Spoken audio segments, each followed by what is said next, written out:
First off, everybody, my name is Nick Stonebreaker, and I will be the MC throughout this whole event.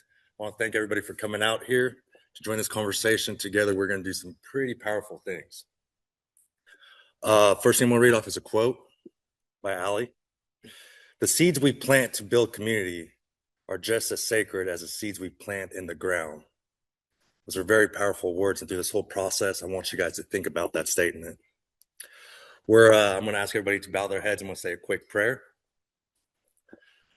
Creator of all growth and goodness, we thank you in this new day and the opportunity to work together. Bless our minds with clarity, our hands with purpose, and our hearts with unity. May the work we do today bring nourishments to the land, prosperity to the people, and honor the gifts you've entrusted to us. Guide our decisions so that every seed we plant, both in soil and in spirit, bears lasting fruit. Amen. Sorry about the slides. I'd like to introduce Scotty Mangrum as one of the co-founders of Agri-Harvest Solutions, who's invited everybody here today. He's going to give you guys a pretty good presentation. Morning, everybody. Morning. Glad to see y'all this morning. Well, so I'm Scotty Mangrum. I think everybody in this room knows me, but some of these people online might not. I'm a fifth-generation farmer. My family was given an original land grant from Andrew Jackson in the Creek Indian Wars. And to this very day, I still live on that property and farm it along with my new partner, Dr. Robert Brandon. And we're moving it into our farm into a whole different arena now. I wanted to talk to you guys this morning, though, about building a regenerative community through more resilient agriculture. Do I just click this to get this to move down arrows? Got it. All right, let's talk about some of the problems that we have right now in farming. Tilling, monoculture, toxic chemicals, and overgrazing. That is the four main things that we have problems with now in modern farming. We've tilled the land, we keep the land tilled, we keep it broke up. Rain, wind carries our topsoil off. If you want to find the topsoil in this part of the country, you can go in any creek bottom and you'll see the topsoil there. Years and years of cotton farming in this area just ruined the land. Those monoculture practices that we've used for generations have aided in just destroying the land. Now we have the toxic chemicals that big agriculture tends to push on us. And, you know, everybody knows what they do. Gabe Brown, one of his things that he brings up is the fact that he suffers from ALS because of the toxic chemicals that he used for so long in the farming practices before he switched over. So the farmers, not only, you know, not just the farmer himself, but his family. We spray these chemicals, they get on our clothing, we bring them into the house, our children are around them, they're exposed to them. You know, most people don't understand about farms. On a farm, you start out very young doing this stuff. You start out as a kid learning how to do this, and you're around these chemicals your whole life. And overgrazing is a very big issue on topsoil loss. And it's basically our mindset and what we've been taught on farming that seems to be our biggest issue. Some of the symptoms associated with damaged soil, decreased nutrient density, water retention. We've lost our earthworms. Our drought resistant has gone to nothing. Increased fruit and root rot, pest problems, plant wilting, leaf discoloration. All right, I want to go to pest problems first of all. So if anyone here who has a house has probably got ladybugs in it. Those aren't ladybugs, those are Japanese beetles, and they were introduced into this country to try to combat aphids and things like that in agriculture. And now they've, like most things, they've taken over, like kudzu. our root rot problems and fruit rot, the fruit rot and root rot problems that we're seeing. Uh, we actually think that some of this is becoming genetically bred into these seedlings and into the seeds. Uh, we've noticed over the last couple of years as we've planted tomatoes that we cannot get away from our blossom rot that shows up when the fruit's about halfway mature. We've had massive problems with that, and it doesn't matter, what we put on it other than a magnesium product to help with that. Plant wilting, I see that all the time, and you'll have perfectly good healthy plants one day. Next thing you know, they're laying over. They're on their way to dying. Leaf discoloration, that can be from numerous things, but I want to get over to the decrease side. Nutrient density in the soil. The nutrient density in the soil is where we've become reliant on these fertilizers to give nutrient properties to these plants. And because our soil is so poor, that's the reason we have to do that. We have zero water retention. Dr. Brandon's going to get into that much deeper here in a minute. I can tell you this: if you don't have earthworms, your soil's in bad shape. That's just point blank. We have no drought resistance in these plant materials because we have low root mass, because we have created a hard pan and we lose all of our water through these hard pans that tilling does. What's the solution for that? Establish practices that replenish the soil. No tilling. You can't get by with absolutely no tilling, but you can reduce the amount of tillage that you need to use in your prepping the soil to get it ready to plant. Crop coverage. Dr. Brandon's going to get into that a lot deeper than me. That's planting cover crops to keep that nutrients in the soil, to keep those plants to bring carbon into the soil. Supportive inputs and companion planting. All of those things are some stuff that Dr. Brandon will get into here in just a second with you guys. I just want to let you know that, I was taught how to farm the old way. And I realized after getting involved with some of these guys that there's a better way to do this that's much better for my children and my grandchildren. That's what I'm concerned about. The damage is done on me. I've been exposed to toxic chemicals my whole life, as everyone in this room has. So whatever they're going to do to me, they're going to do. But I see my 2.5-year-old granddaughter running around, smiling at me and calling me Papa. I do not want her to have the same problems. We're seeing increased in children. We're seeing some diseases that are in children now that we have not seen before. Why is that? Well, it's because of what we eat. It's because of what we put into our bodies. Soil is the beginning of the quality of food, and that is the truth. We are what we eat. We have to constantly remember that. I think we're going to Allie. All right, at this time, I'm going to put a little video on from Allie, and then we'll turn it over to Dr. Brandon. Go ahead. Good day, everyone. I'm Allie Baumeister. My family and I operate an independent humanitarian volunteer group that we call the Enduring Empathy Project. Basically, we ask, how can we help, to anyone who shows up with a concern, a question, or a challenge. While much of our time is focused in Central America, where we travel between jungle villages supporting people in pain, with pain and injuries, we have also had hundreds of conversations with farmers around the world about everything from their health issues to difficulties with their farm. Almost every farmer I've spoken to has an overlap of the same troubles. Their expenses of both time and money are high. Their revenue comes under various and sometimes unknown threats, and the wellness of their plants needs nearly constant attention.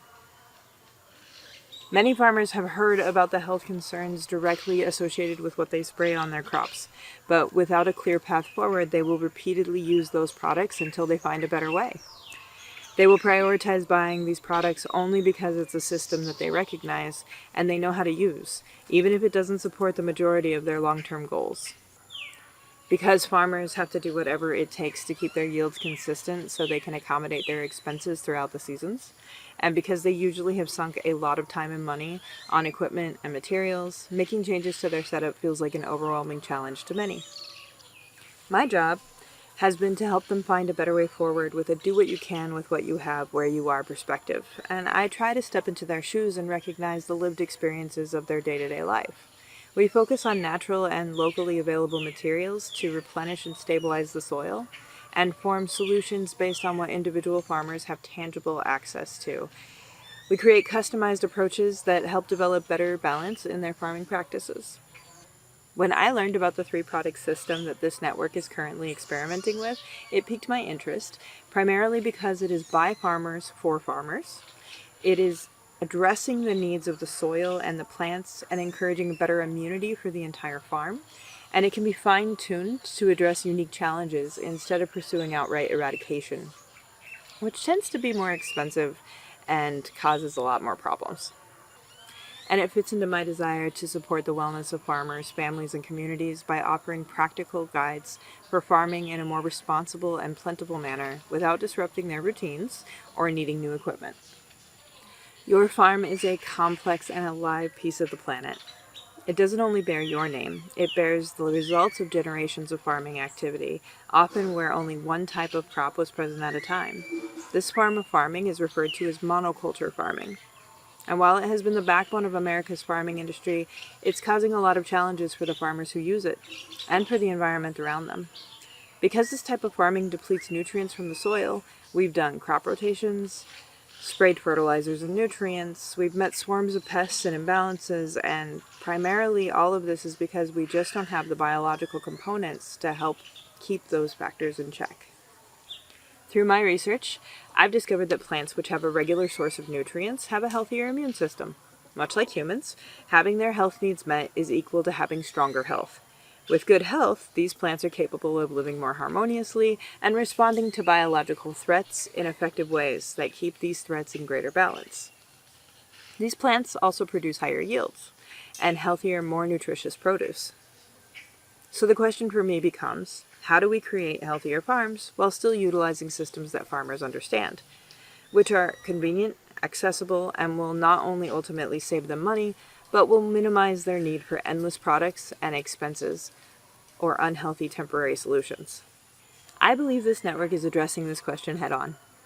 Utilizing the current practices most farms in America are already accustomed to, the agri-harvest system harnesses the immense benefits of magnesium hydroxide in nanoplatelet form, alongside NutriPlant 643 and deer repellent. It supplies a robust 360-degree support system to your plants. This setup aims to create better balance in your plants and soil. It allows for the use of your current equipment and protocols and decreases the need for harmful additives while increasing the 360-degree health of your pots, fields, and orchards. While we won't make promises that you'll never again have troubles, we do believe that by engaging with our network and utilizing these methods, you'll see a dramatic increase in the health, wellness, and yield of your plants. And we've got scientific results alongside actual real-life field studies to support this belief. The people here at New Water Farms are just one of many locations that have been testing this system. I'd like you to hear a bit from the people who manage their crops and develop their farming practices. They'll tell you what they've done in the past, how they've been supported and challenged by their old practices, and how the agri-harvest system is changing the lives of their plants and their produce. Yeah, so I'm Robert Brandon. I just want to talk to you a little bit about through. Most of you have been here to New Water Farms, or you know a little about us, but just talk to you through a little bit of the journey here. We began in 2011 following the April tornado outbreak, and we began as a missionary training center. So this is 23-acre site that was originally a daycare, a camp for mentally challenged adults, Camp Civitans. And this building and one house remained from the tornado, and then through the years we've rebuilt, refurbished this space and added other structures on the property. But we host events and we cultivate activities that promote spiritual growth and renewal. So a lot of good ag talk. But early on, we kind of had the desire and the thought that if we've got this space and with no trees anymore, we could have a farm because we could make a bunch of money to pay the light bills and that kind of stuff. But as any guys at farm know, there's a pretty thin margin there. But we established the plots around the property in a way that would enhance the experience here. So a lot of people drive in and think we're a winery because we've got things on trellis that look like grapes. They're actually blackberries. So that's always kind of a fun conversation. But so we have about 5 acres of production with different fruits and then vegetable garden spaces. And so that's all kind of at the front half of the property. But we integrate that into what we do here. It's obviously a great teaching platform to talk about life and death and stewardship and those kinds of things. But also it helps us produce things. And you're going to have a little bit of our lunch today is actually from the farm. But blackberries, blueberries, persimmons, pears, muscadines, figs, and then we have some olive trees. And then the vegetable gardens are the main things that we grow here. So we have folks that come on the property. We teach, we train, we work with the master gardeners, extension service, and those kinds of things that get us out in the field. People can actually touch and get their hands in the dirt to learn a little bit more. And then we started this last couple of years of teaching other folks how to grow gardens and establish gardens and spaces. We're fortunate to partner with Southern Prep, and Ryan was one of my fellow workers here. We labored together to transition the farm over to much healthier practices. So we were learning together. He taught me a lot. I really appreciate and grateful to him. I didn't know anything about earthworms other than we're supposed to have them, but he helped me produce earthworms. So we're still doing that today. But it really put both of us in, I think, a similar trajectory of focusing more on the soil and what's below the ground than just what's above the ground. Some of the things Scotty talked about, things like, nutrient density and soil health and NPK and traditional fertilizer programs. And that was the track we were on here at Newwater. When we put the plants in, we worked heavily with the state agricultural specialist who said, okay, here's the plant and here's your program. This is what you do. So you put this out in October, you put this out in March, you spray this in April, and they were all synthetic chemicals. There was no real emphasis on growing the soil. And this is a challenging soil. This is a red clay state, y'all. Y'all know that. We're trying to grow stuff in clay. It can be done. And we can build the soil health to have, sustainable and productive fruits. And so that's that picture right there. That's a Cherokee purple tomato from last year. And the thing is, you can see, made quite a few sandwiches out of that one tomato. There's some of our blueberries. And we have, lots of folks that come to do U-pick, and we share a lot of vegetables with others. And we're starting, this is kind of cool, a new development since the last time we met.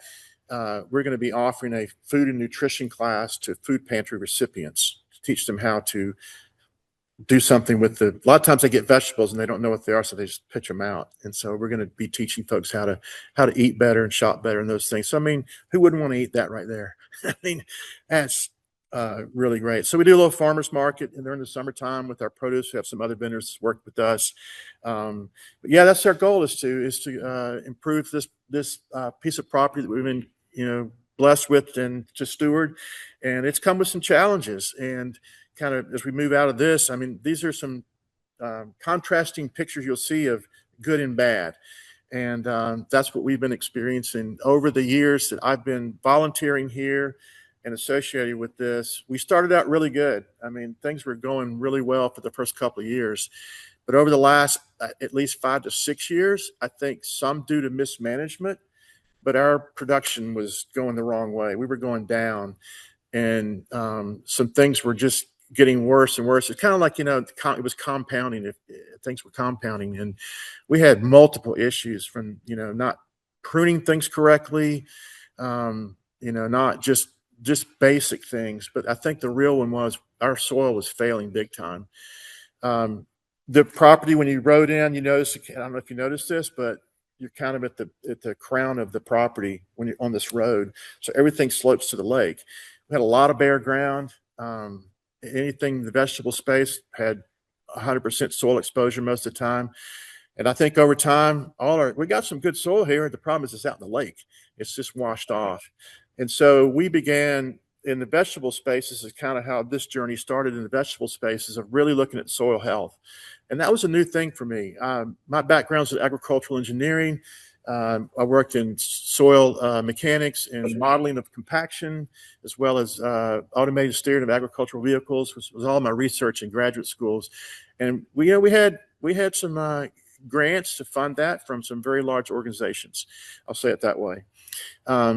But maybe I didn't pay attention enough in biology and agronomy and all those things because, like I said, and personally knew Ryan. I worked with Ryan every day for over a year.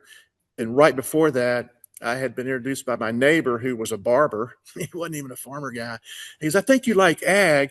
I just watched this podcast, a Joe Rogan experience with a guy named Will Harris. He goes, you ought to check this out. So I checked it out. Will Harris is a fifth generation cattle farmer in Bluffton, Georgia, and big operation, and University of Georgia ag grad. And his story is that I'll cut this part short because I want you guys to check it out. It's a really good story. He said he woke up one day and he realized every day the question was, what am I going to kill today? Is it a bug? Is it a pest? Is it a fungus? Is it a weed? Is it a cow? And he goes, I'm a farmer. I should be in the life business, right? And so he made the switch, and it took him 25 years. I mean, you can think 1 to 2 generations to change their operation to a regenerative practice where working with Mother Nature, not trying to conquer her. And before that, they had 3 employees. They currently have 180 employees, I think. They have their own USDA inspected slaughter operation. They process 25 cows a week, I think, or maybe it's 25 a day. And there's only 200 people in town. And so one of the other consequences that Sky didn't mention was the failing farms, but failing communities. And any small town you drive through was ag-centric, and now they're just struggling or cease to exist. And so I think I would say it was an epiphany and just a God gift to me to be in this position to where I changed my thinking and my practices. And I was forced to, because I was in charge of making this place healthy, make New Water healthy again. And we had to change something. We were on a trajectory to disaster, and it wasn't sustainable. So kind of what let me get to this. Hold on a second. Where this has led me to today, and I am in a big time learning mode. I've been drinking from a fire hydrant for about 2 years. And I was talking to Barry, I visited pretty good while yesterday, and it's just been a blast. I mean, I was telling him, I said, what it really is, it's brought me a lot of life and joy. I mean, farming and agriculture is hard. I mean, hands in the dirt, it's back breaking, it's sweaty. I mean, there's times I go home and my wife says, don't come near me. You smell horrible. I'm like, honey, that's a smell of production, so, but it is really a joy and I think it's not just manipulating something for the benefit of me. It's I really have found, my hands in the dirt brings me one of the greatest satisfactions in life. It's just having that connection with the earth and know that I'm working with a living system to produce the help living systems. I mean, it's the full cycle of life. And so it began this journey down of, so what's in our soil? I mean, what exactly is going on? Mostly we paid attention to what the top half above the ground. And so try to do, Allie's encouraged me to do a little teaching segment every week, but I kind of wanted, this is hopefully about a 60,000 foot flyover of a thing called nutrient cycling, because I think it's really important. I told Scotty, I could talk about this all day if you want me to, but y'all would fire me and go, see you later. But it is, I'm very passionate about this. And this is what's happening in the ag space now. There are folks that going, what we're doing is not working. We've got to go. And they all go, we should probably go back to the way my grandfather farmed, which was utilizing the land for the land's benefit. And so this concept called nutrient cycling, if you Google nutrient cycling, you might come up with some cycling videos about like Lance Armstrong or somebody. So that's not the one I'm talking about. But nutrient cycling is really what drives the economic, the ecosystem, the word system is important, sustainably. I mean, we can pour money into it, but it's going to be law of diminishing returns. It really is not beneficial for long-term health. And so this is a really simple portion. You've got this tree, and it's taking the carbon dioxide out of the air. It's producing oxygen. The tree dies. It decomposes. If you can see the picture, there's some little mushrooms coming up down there in the bottom, and that stimulates new plant growth. And then the growth turns into maturity. And then you've got water as a main component of this. Is coming up. So Scotty mentioned drought resistance and water retention. Those are really, really critical things. The nutrient cycle, it's the exchange of both living and non-living things. It's that symbiotic relationship to make things thrive. And so it's the inorganic and organic matter movement and exchange through the soil. And it actually is about the production of matter. So it's the replacement of the nutrients that were taken up that are replaced back in the soil for plants' growth and health. So I've got inputs, I've got some activity, and I've got outputs, if you want to think linear that way. But really, this is a cycle.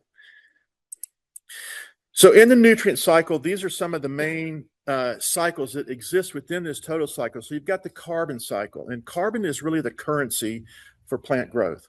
Carbon is the currency for plant growth. So plants acquire carbon through the photosynthetic process. Light, water energy coming down, chlorophyll, and it converts carbon dioxide into organic compounds. That's very important. Then you've got the nitrogen cycle. So this is bacteria, converts to atmospheric nitrogen, which is about 78% of the air that we breathe, into usable forms like nitrates. Nitrates is important because you have nitrites.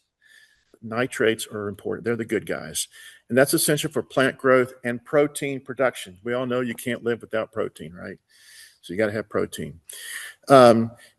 Interesting, I don't know if you guys know this, but in a lightning storm, that lightning releases urea in the air that's tied up in the atmosphere and puts nitrogen in your soil. So I love a good thunderstorm because that's free fertilizer.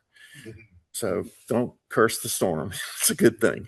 And you got the phosphorus cycle. Phosphorus is released from rocks. So I think it's always quarried from somewhere. It's not naturally occurring.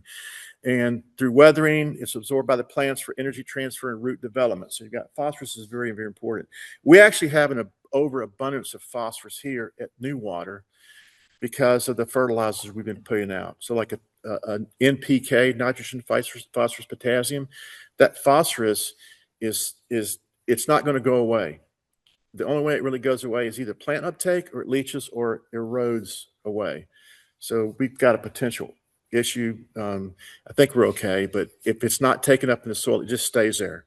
And you look at all the water around us and you know what phosphorus does in the water and the issues it creates. So phosphorus is a big deal in places, watersheds and streams, and that phosphorus loss into our water supply is not a good thing. You guys know that.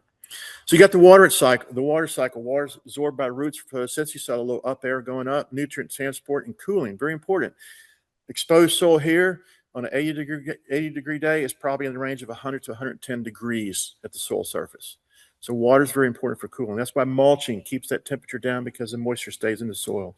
And it's released back to the atmosphere through evapotranspiration. You've got the oxygen cycle.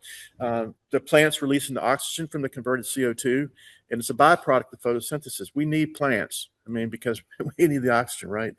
And then the sulfur cycle. We don't ever talk much about sulfur, but plants need sulfur. It's a very essential key trace element because it helps produce proteins, and it's essential in the chlorophyll cycle. So that's the nutrient cycle. That's the 6 main cycles within that nutrient cycle. So kind of just a graphic to help you. You've got, I think it's on the top. Yeah, up on the top right, obviously it rains. You've got water and oxygen coming down, penetrating the soil. Hopefully it's penetrating the soil. You've got animals and plants above ground. All those die at some point, or particularly in this case with this tree, the leaves fall off and die. So you've got this organic matter on the top of the soil. It decomposes, it breaks down, leaches to the soil. Now you've got organic matter. And so you've got minerals and nutrients are released into the soil. It takes back up in the plant. And then you've got this rocks breaking down, things like, phosphorus, but the rocks breaking down create the soil. I was talking about slow motion here, right? And some of these things, but that's kind of the picture of the cycle. Then let's talk about a little bit about below the soil. So obviously, back above the soil, you've got the plants and the animals, the green stuff, the live stuff, the stuff that's walking around. They're they're pooping and peeing, and think about the large bison herds moving through. I mean, they're fertilizing the land. They're taking the plants in. It's coming back out the other end, right? So they're fertilizing. But below the soil, you've got a lot of cool stuff happening. This is where Ryan started introducing me to some of this good stuff, because I had forgot about all these words. I mean, I guess I didn't memorize enough to pass the test, but there's a lot of stuff I didn't know. So on the left side, and both of these things are going on. You've got the plant roots that go down in the ground, and they're taking up. But also remember, these plants are sending stuff out. The exudate, so stuff's going out from the roots as well. But you've got the organic matter. It's the living, was once living, is now dead, but it's decomposing. And you've got two things going on. You got the bacteria, and then you got the fungi. And my wife says, the fun guys. I want to be with the fun guys. Well, there's good fungus and bad fungus, good bacteria, bad bacteria. And it's really important, this ratio, and this was a new thing for me. The fungal bacteria ratio is very, very critical.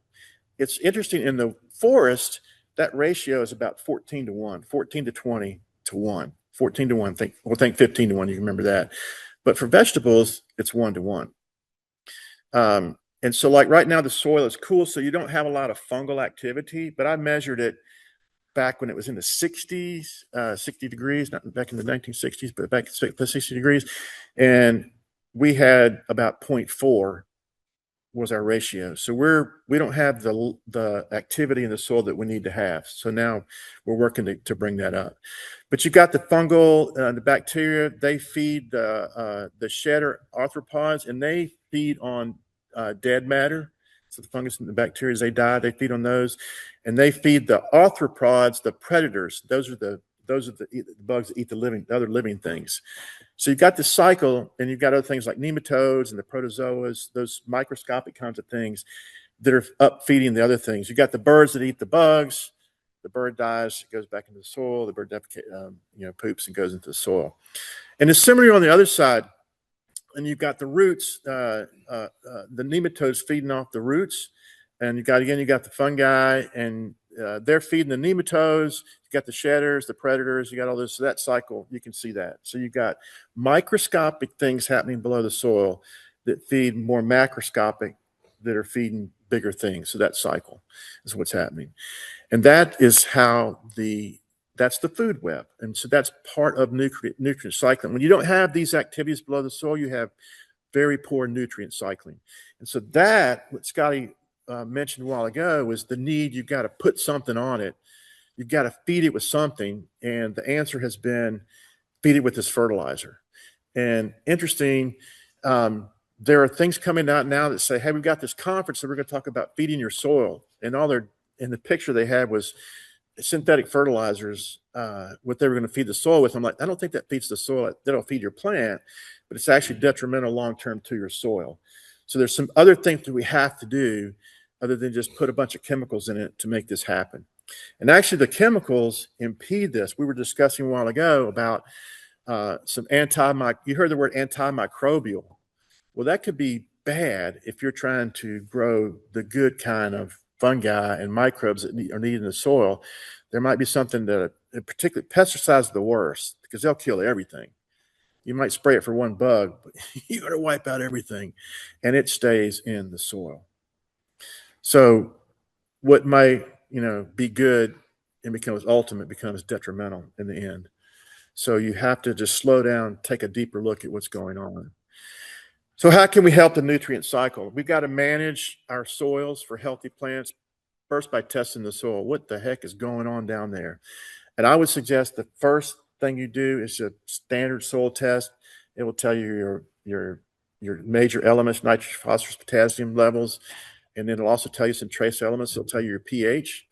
But I would go deeper. There's a thing called the Haney test, and it'll tell you your carbon to nitrogen ratios. It won't. The Haney won't tell you the fungal to bacteria ratio, but you can buy a device for about $120, and you can test it yourself. And the results takes you 20 minutes to get the results. You don't have to send soil off and all that stuff.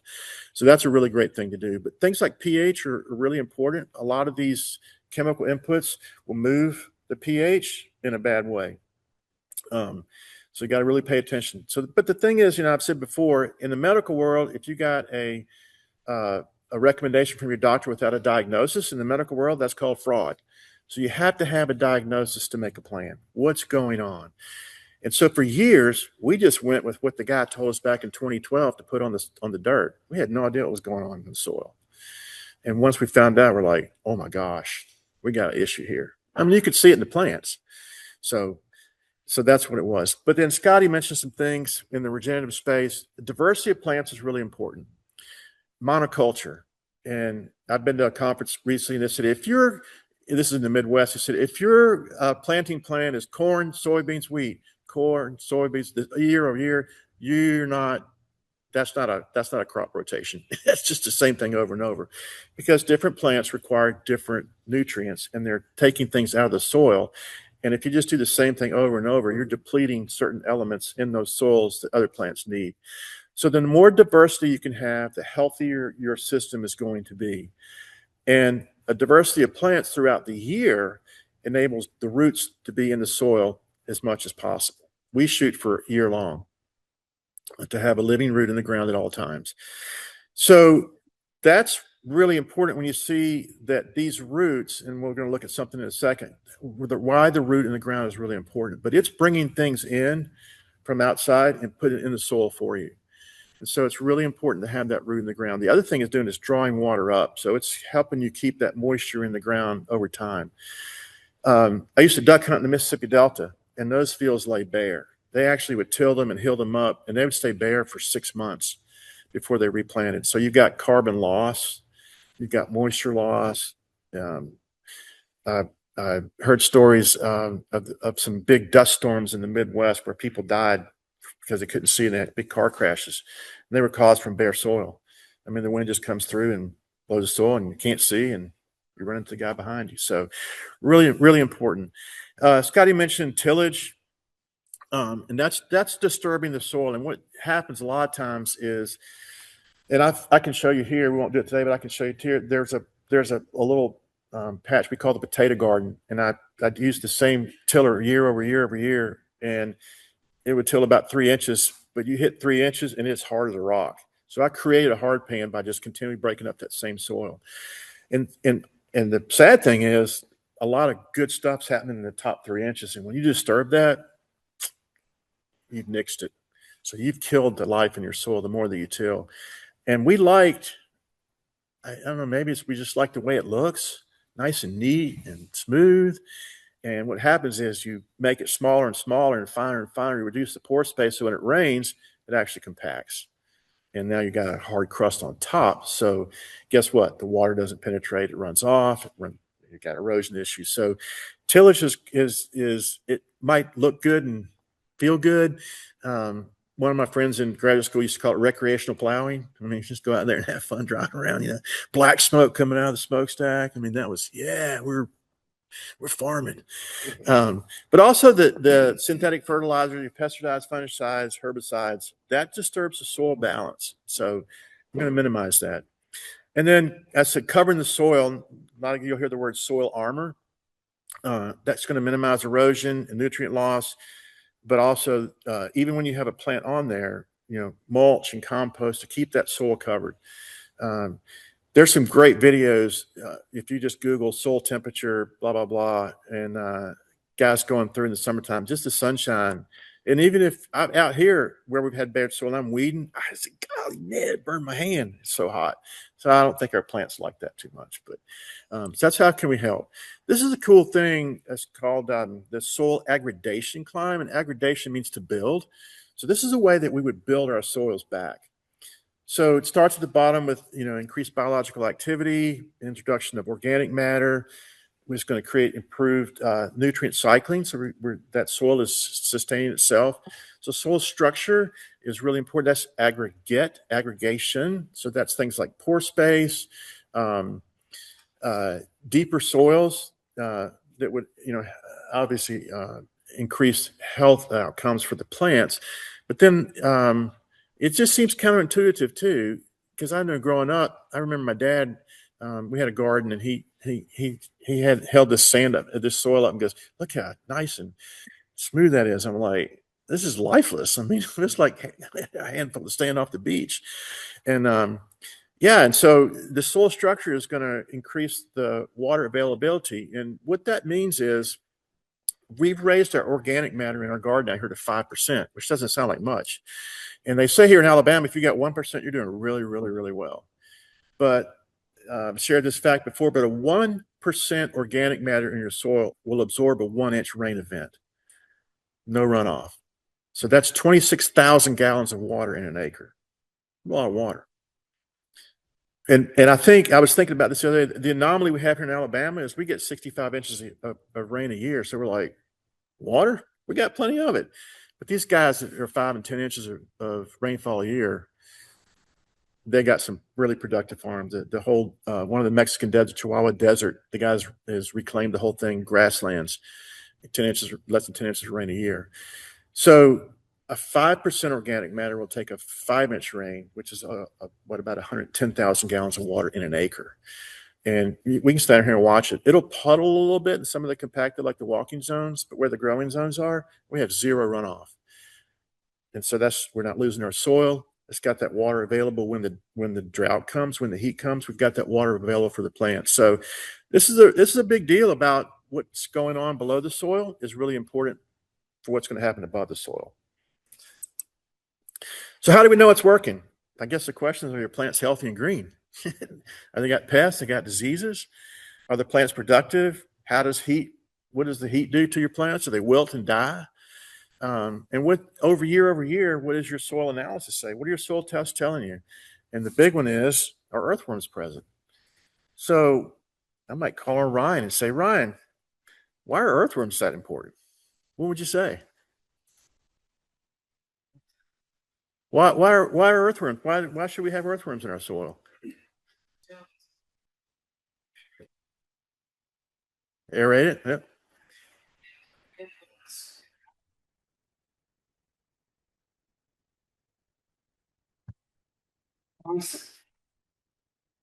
Other good bacteria, thrive. So, and they can take in anything that's potentially harmful. Right. To enter the soil. By the time it comes out,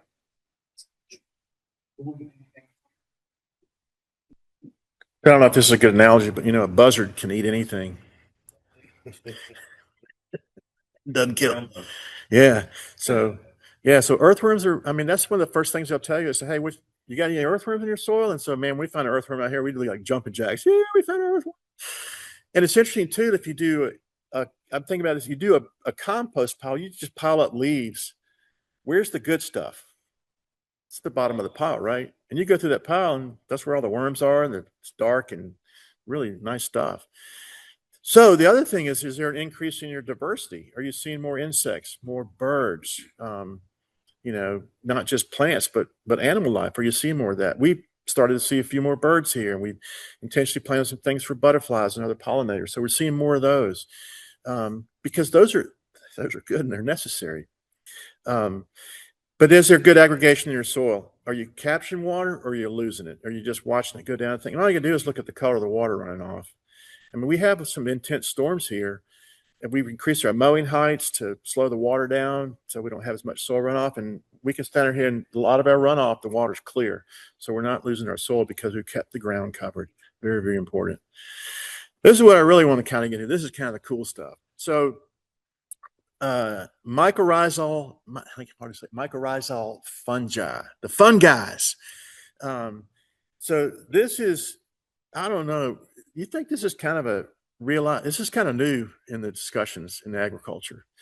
So on the left side of the plant, you have an independent pathway, independent of mycorrhizal fungi. So this is probably a conventional agriculture snapshot, if you will. So you do have some bacteria in the soil, and you've got these little red round circles or nutrients, fertilizer, if you will, the little round blue and white, inorganic, organic, nitrates and nitrites, for instance. So that's kind of the mechanism to feed the plant. And you've got these root nodules that take these nutrients in. And so you've got a root mass, right? You've got a root ball, and it's pulling the stuff in. There's some things that happen through the plant that it puts back in the soil. But for the most part, it's pretty limited. So the rhizosphere is that region around the root ball. But on the right-hand side, you've got this fungal network. You still have bacteria in the soil, but you can see the little myceliums, these little lines. These are extensions of the roots. So they attach to the root and go out. And you can see this network on the right-hand side is much greater than the left-hand side. And then think about these lines. If you add the surface area, you can see how much greater it is. So you got a better chance, and not a better chance, it's probably like the only chance, to capture more of what's going on in the soil to be taken up by the plant. So lots of studies. Ryan and I listened to a podcast a couple of years ago about they had found a network in Washington State, and they were able to somehow measure how vast it was. And I want to say, was it 200 miles? 200 miles big. Now, these things work together too. They're not independent. They'll start connecting to each other. And they were able to put a stimulus on one side, and within like less than 10 seconds, it was received on the 200 miles later. So my wife said that's, Garrison Keeler says faster than the Baptist prayer request. I mean, that is really quick. And so the cool thing, it wasn't just like, hey, something happened over here and we need to know about it. So this increases your plant's defensive mechanism. So this, you could think about a field of crops. These plants are talking to each other. I used to think it was a bunch of voodoo. I mean, come on, really? No, it really is the way God designed it. They're talking to each other. They're telling, hey, I've got this bug, so we're going to put our defenses up and defend ourselves, and all of y'all need to do it. But also, the really cool thing is, Ryan mentioned the earthworms, how it's taking the bad in and just putting the good out. These networks are two-way because they're vascular, so they can go this way and that way, uptake, outtake, into the soil, but soil to plant. But they also will stop the bad stuff from coming into the plant. They are a defensive and offensive network. So it's really, really important, these mycorrhizal fungi networks. And again, it's back to the fungal to bacteria ratio is important, but these are naturally occurring systems. We were talking earlier about it, some of it, and I got a friend that lives out in California, and some of the areas near him were devastated by the fires. And so my wife and I went hiking in one of the parks where it had been burned out, and we looked around, there's all these mushrooms just growing up. There's nothing else, not a living thing, but the place is covered in mushrooms. And so this fungal thing, which is the way it was designed, is bringing life coming back to life. So we would say, it's a fungus, kill it, right? No. So really super. Fire is essential. It's purifying, right? So the tip of the fungi connect the plant roots to the soil. The soil from the root to the tip. And this picture on the left is a pine seedling, and it's probably 6-8 inches tall, probably. But look at this. You can see the root mass in the middle. It's the more darker things, but all the white stuff, that's the fungal network. So look at the increase in root activity for this one seedling, for the nutrient uptake. So these networks extend from the root into the soil, well beyond the zone by the root and the root hair. So usually when you pull a plant up, you get the root. You're probably not going to get much of this because they're so fine. But look at all the stuff that is taken up: nitrogen, phosphorus, sulfur, potassium, calcium, magnesium, iron, and other elements like zinc and manganese and copper. There is an exchange process that goes on between the carbon that's captured through the photosynthesis process and transfers in exchange with this. So the carbon's feeding these networks, right? And you go, well, if we eliminated the thing, then we'd have more carbon for the plant, right? Well, look at this last slide, last bullet point. The area of the hyphae, this extension of the roots, is 10 times more efficient than the root hairs and 100 times more efficient than the roots.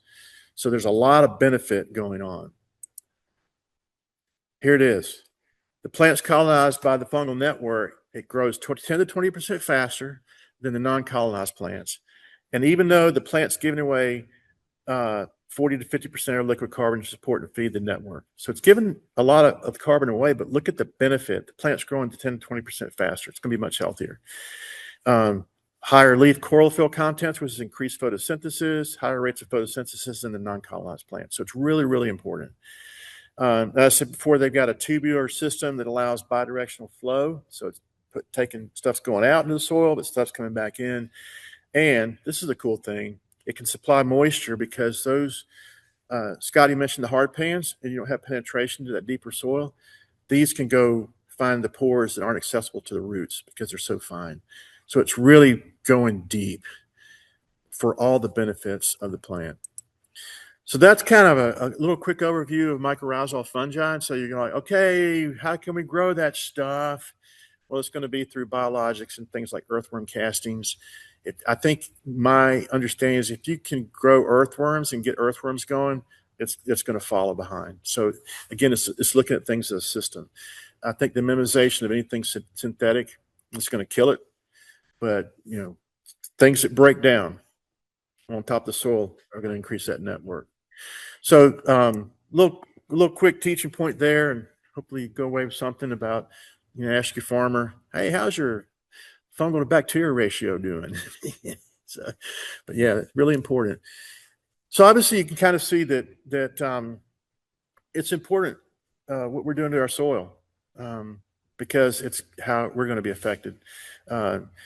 Nick's borrowed my book, but a great book to read. It's a slow read because it's a lot of science.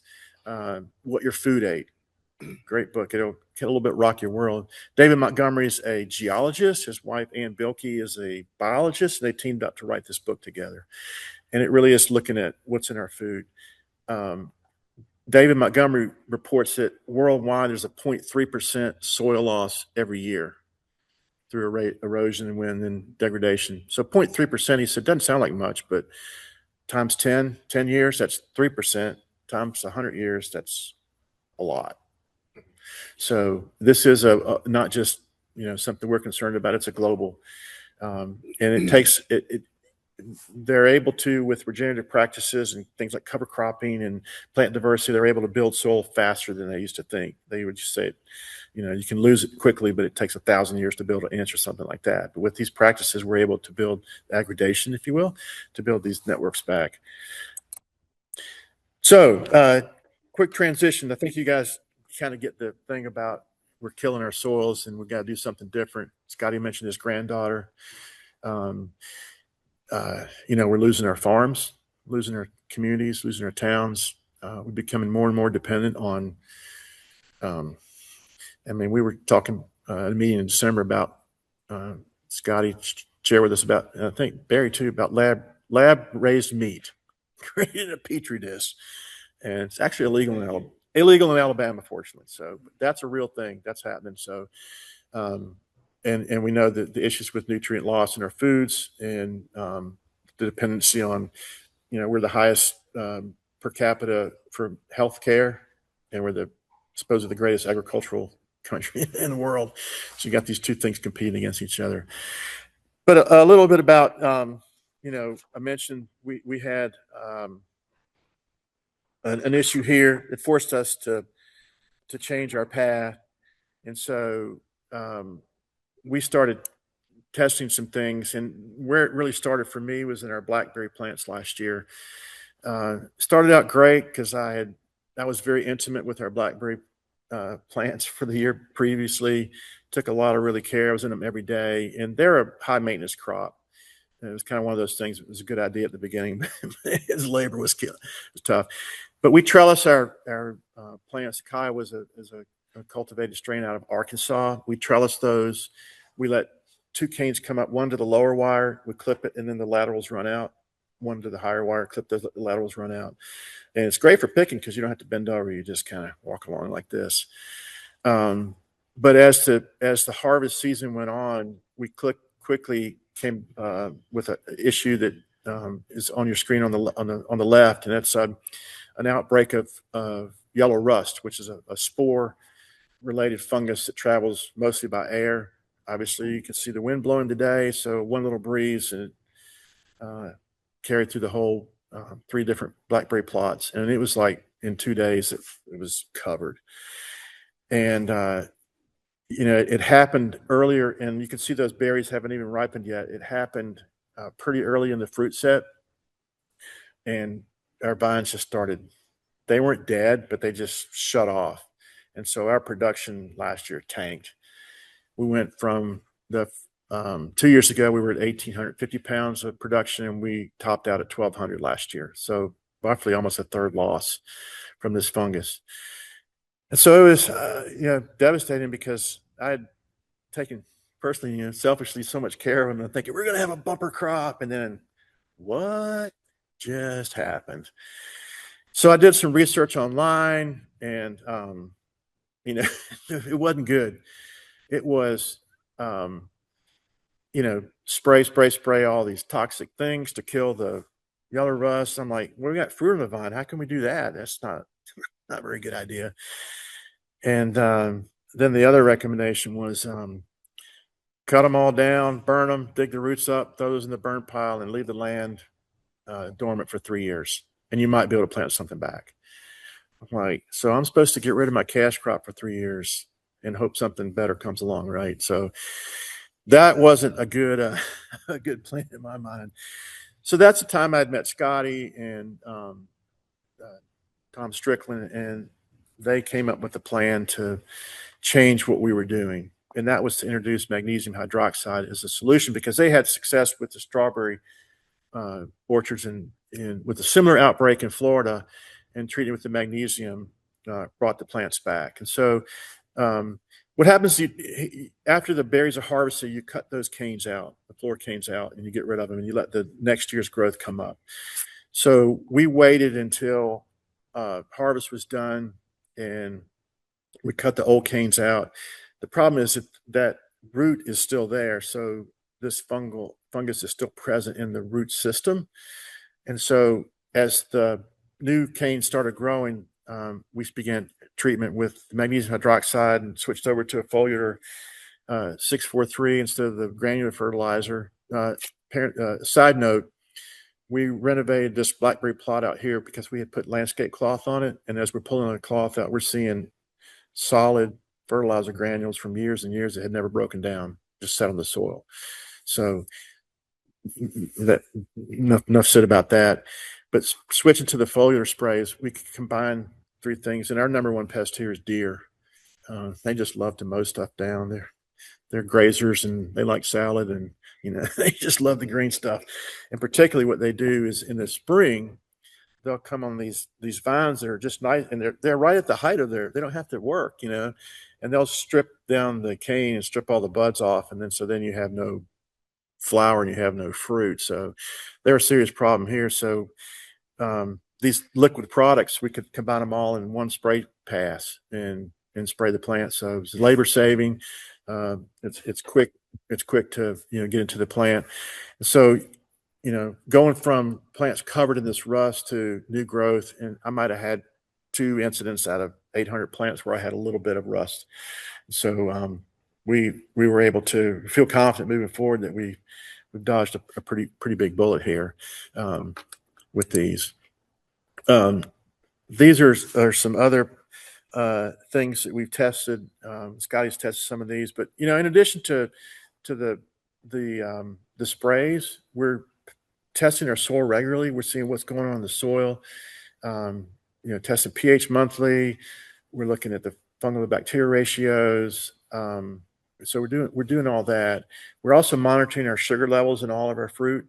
If the plant's healthier, our Brix level, our sugar levels will go up, which would make for a much tastier fruit, obviously. And those are the good sugars. There's nothing bad about that.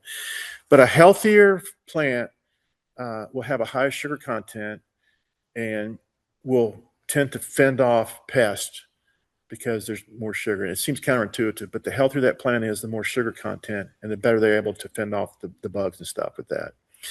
But here's some plants. I might get Scotty up here to talk about some of these. Here's a kale plant that these were store purchased, not grown from seed. They were transplants, and you had the one on the left. There's actually 2 there. I just realized there were 2 there. They're pretty puny, aren't they? I mean, you might get a baby salad out of that one.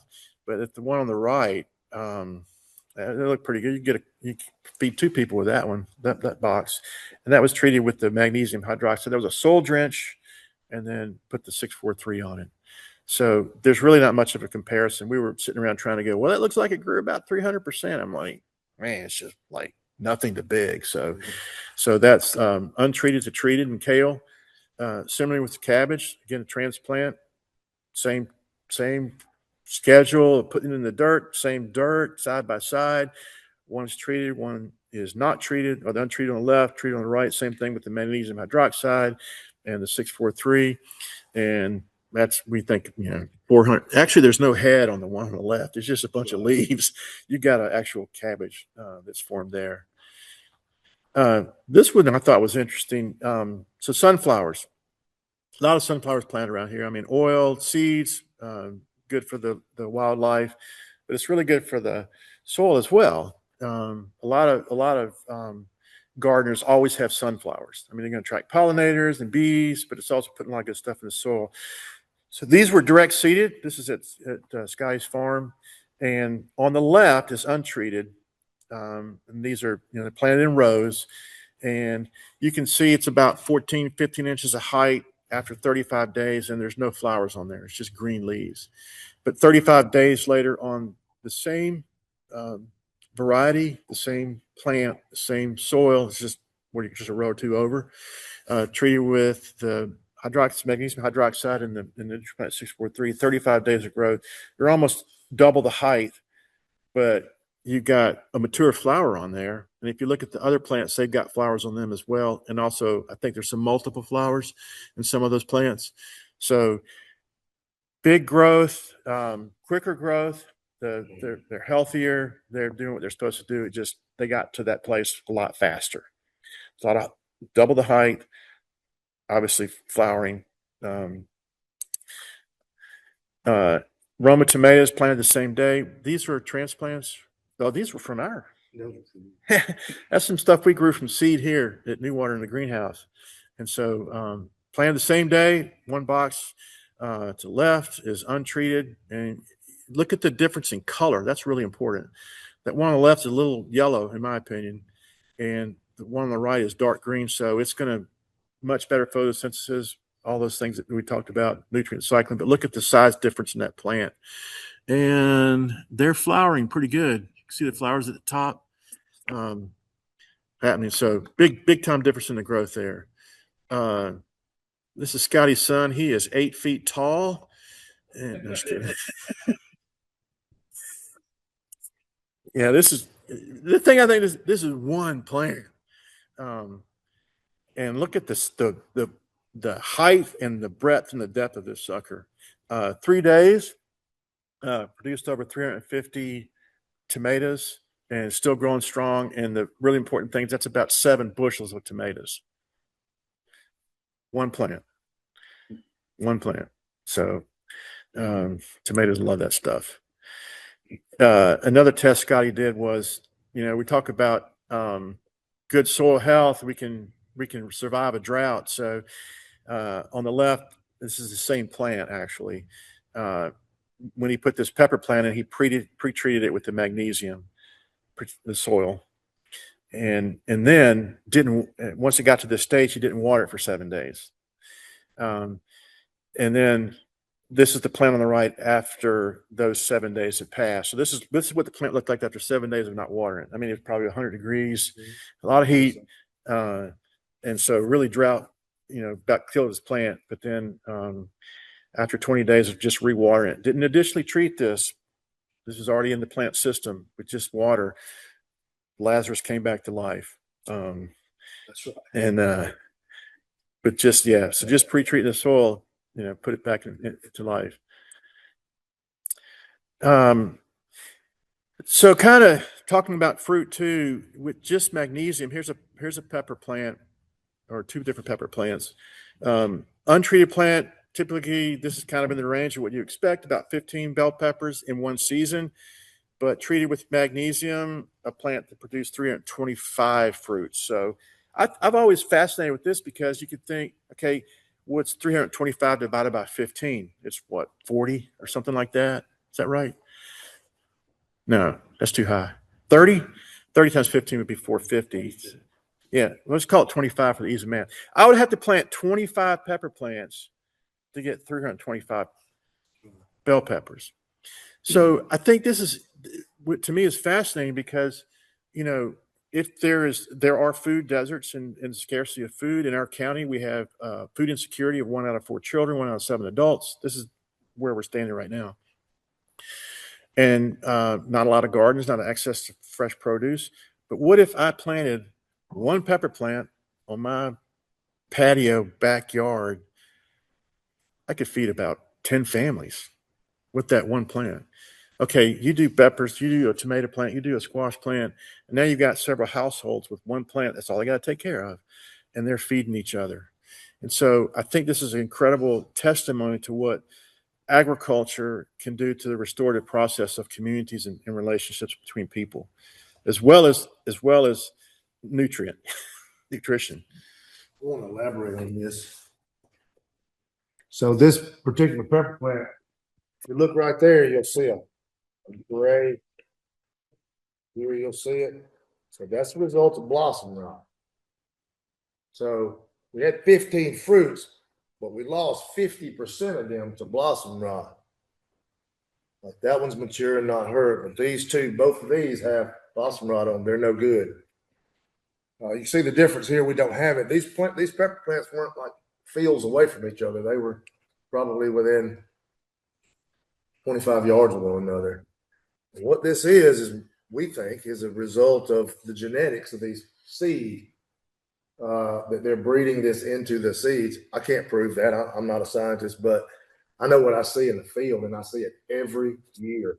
We have this problem if we don't treat these plants. We're going to lose 50% of our yield.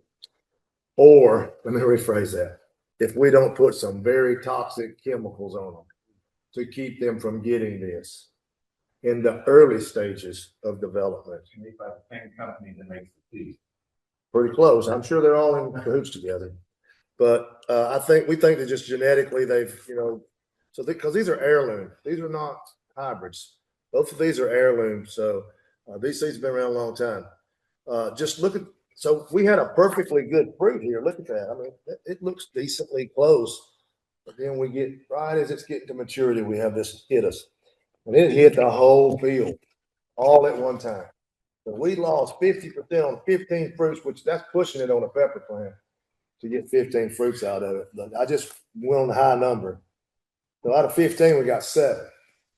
So now how many plants do we have to plant to get that? 40. That's right. So because we're losing them, or we're going to put chemicals on them. Because that's the only way to get this to stop this, is we have to treat them with fungicides, with toxic chemicals. So it's a big issue. It's a huge issue in agriculture, because this is what we deal with on a regular basis right there. So just wanted to point that out to everyone. Thank you, Robert. Thank you. So looking at the actual pepper, the actual fruit. So you have an untreated pepper on the side, and this was off of the untreated plant. Oh, this is a different plant. This is not, yeah. Okay.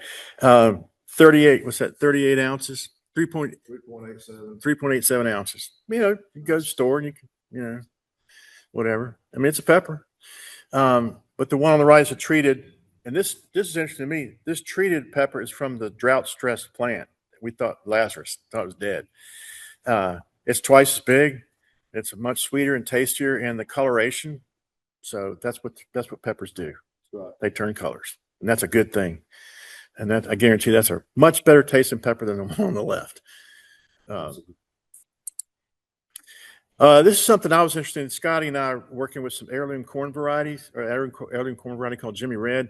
And so, I bought a bag of seed as an heirloom and a non-GMO. It's supposed to produce again. So I'm like, I wonder if this stuff comes up, because we're getting ready for this year. And so I did some put some seed in trays in the greenhouse, and I said, well, I wonder what the magnesium does to a seed. And so this is the little trial I did. The one on the left is just a control. It's just a seed planted in the little soil, this container. the seed tray, and the one on the right, I soaked the seeds in magnesium hydroxide for 48 hours. So two days, soaked them in, planted them at the same time, watered them the same. They got the same temperature and all that. And you can see the difference in the root volume there. The one on the left, very far left, that's pretty good. But then as you can see, it kind of goes up. I just randomly pulled them out.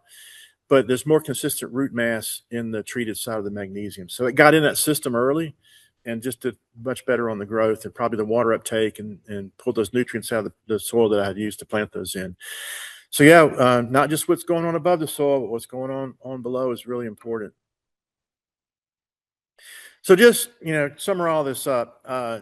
This system of above ground, below ground, what's going on in the soil, what does the plant need in the form of major elements and trace elements, and magnesium is important. Magnesium is at the center of the chlorophyll atom, so it's really, really crucial to the plant health, plant growth. So we're seeing from these tests, obviously healthier plants with more root mass and stronger stalks, increased nutrient uptake, more resistance to pathogen, pests, and diseases. Obviously, our fruit's larger, it's more flavorful, sweeter, richer. The sugar contents are going up, and that's going to be, from the plant, more buds, more uniformity of buds, but would result in higher fruit production, and the plants are supple and firm at harvest. I mean, there's been testimonies around. I think Tom Strickland talked about strawberries that stayed in the refrigerator for 3 weeks, and they were still firm and juicy, as opposed to 2-3 days from the ones in the store. We've had not necessarily hydroxide, but the carrots that we produce here on the farm, we can have them for up to 2 months in our refrigerator, and they're still crispy and good. So that's all really, really good. And obviously the increased harvest. I mean, great increase in our yields, more fruits. I think Carl's on the call. He did a test on his muscadines. He got 4 separate fruit harvests in muscadines. That's 4 separate fruit sets, which is unheard of. Usually there's one and done. And so we're seeing additional harvests per season, also shortening the harvest of season. So you saw the sunflower, the difference between those two in 35 days, 100% difference. That's the same thing we're seeing in other plants.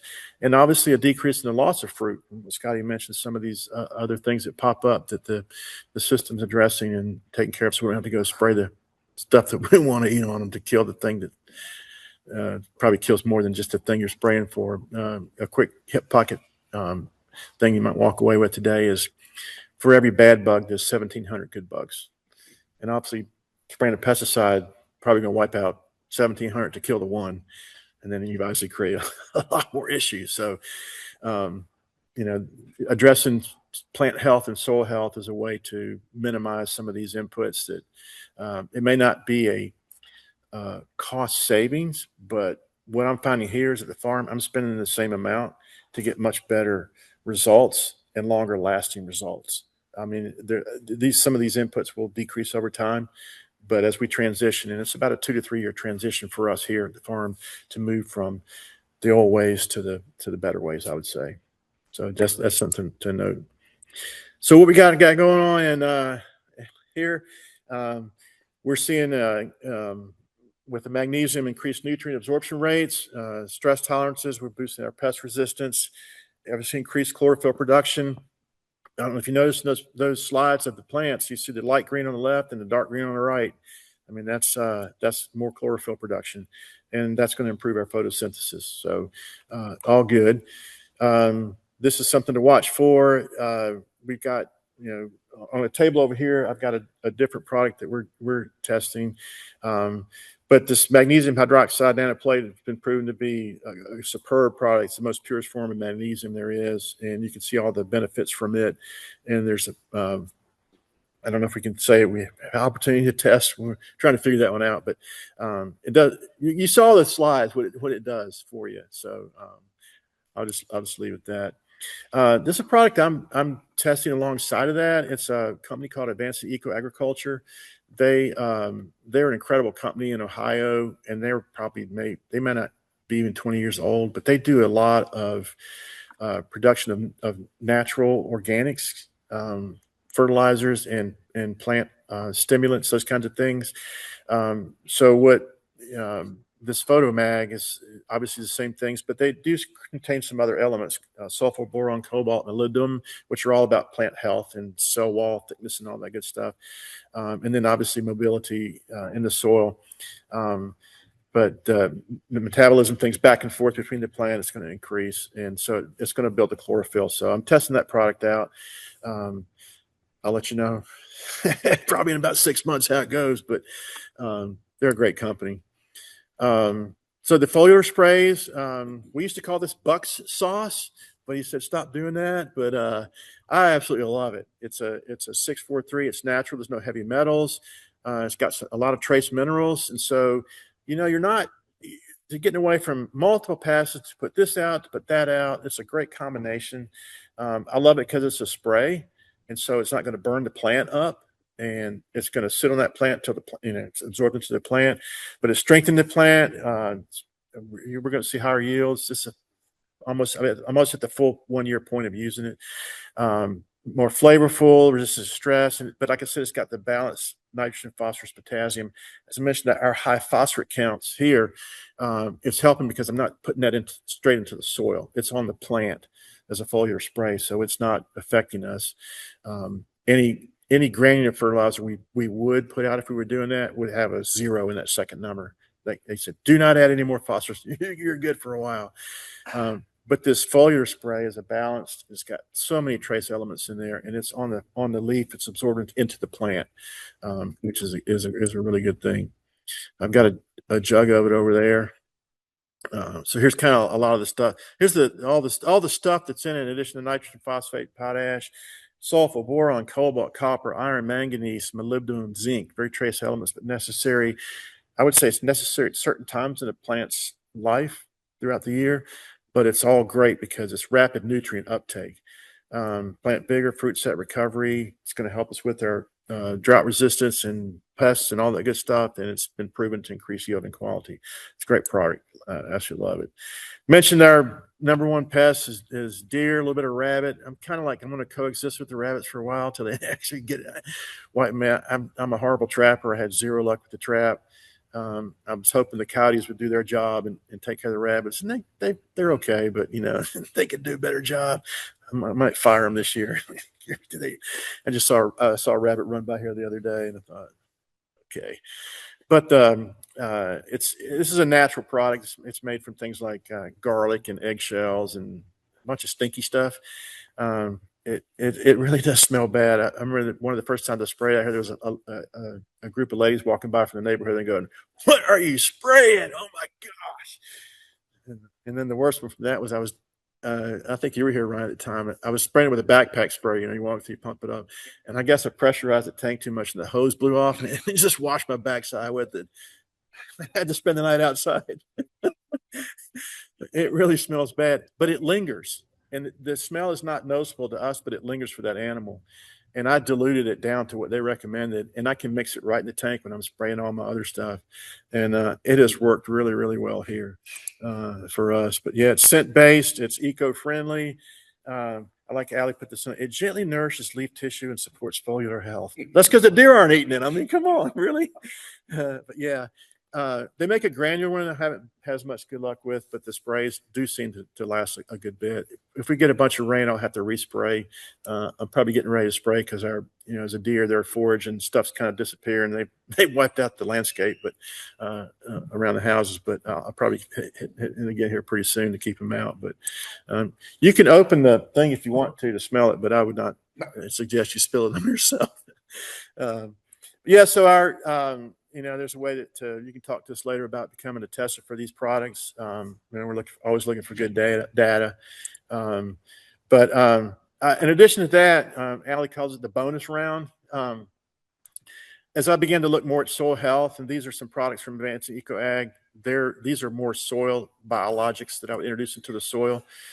So things like sea stem and seashell, they're derived from some sea kelp. Those things are going to boost the immunities and obviously the fungal populations in the soil. Whole Cal is a calcium supplement. We're a little sometimes short on that. Calcium is really important for water uptake. And then Rejuvenate, which builds the good bacteria in the soil. So really starting to look at what's in my soil. And so I've got these things that I'm going to be trialing with on the farm this year. In addition, there's a couple other things we do. This organic is again a biologic that's introduced to help the soil health. Ryan's taught me about compost teas, and that's a natural liquid fertilizer. It's mostly derived from earthworm castings, earthworm poop that I mentioned. And it's I did all the blackberries in the fall. There are some crops that just things don't work as well on. This could be things like blueberries and your brassicas, your lettuces. They don't work as well with the fungi. I still believe it's good for soil health because we rotate all our crops. So I'm going to always be building soil health. But the other thing is mulching and cover cropping. Compost, anything you can do to cover that soil up and keep that moisture in and keep that heat down is going to be beneficial over time. That stuff's all going to break down and feed that soil. So we've always mulched our fruiting crops, our trees and our berries, but we're really heavy on it in the garden. So we do cover crops for the stuff that's not in production. And is in production, we've got the crop, then also it's either mulched with things like leaves or straw, those kind of things. Not sure what that is. This is a slide that Allie put in about this the opportunity we have as growers and the friends I've met through that, the benefits to the community of a lot of things like building relationships and working with John on a project there of bringing the community together around agriculture and food. And it's a really easy one. I mean, you get together with your hands in the dirt, you talk about all kinds of stuff. And you found out a lot of stuff about people you didn't know before. Super excited with Southern Prep, the partnership we formed, and what Colonel Ransby with the 100-year vision involving agriculture and skills development and food and nutrition, and the fact that we're on this common journey together and to get to work with world-class leaders and future leaders in our nation and around the world. And Ryan's doing that with teaching. Ryan are going to start teaming up and doing more teaching together and develop some course curriculums. So just the opportunity that it affords to build some strong bonds. I never thought I'd be a farmer. I wanted to be one when I grew up. I mean, like a real farmer with like a tractor and stuff, and growing corn. And now Scotty and I are growing corn together. So never thought I never knew how that would work out, but getting to do that. So this quote, farm is nothing without the community that supports it. And that's been our experience here, that people come out and volunteer and serve in the garden and just love it. So, just want you to join up with us. Might pass it back over to Nick, let him give you the invite to join up. You want to do that? Sure. Thank you, guys.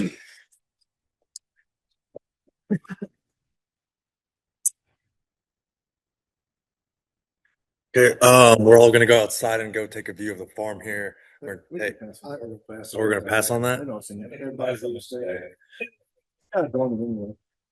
Alrighty then, that solves that. Just catch up really quick.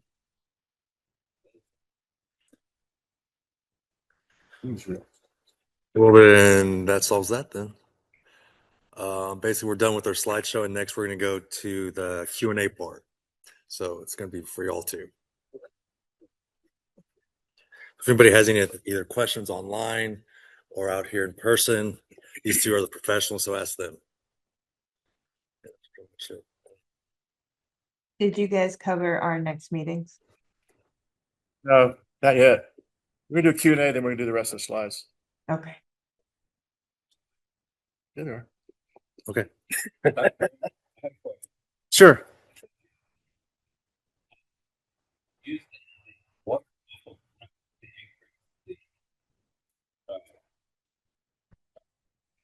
Purification that boosted the soil, and this is bacteria or something. Can you expand upon that?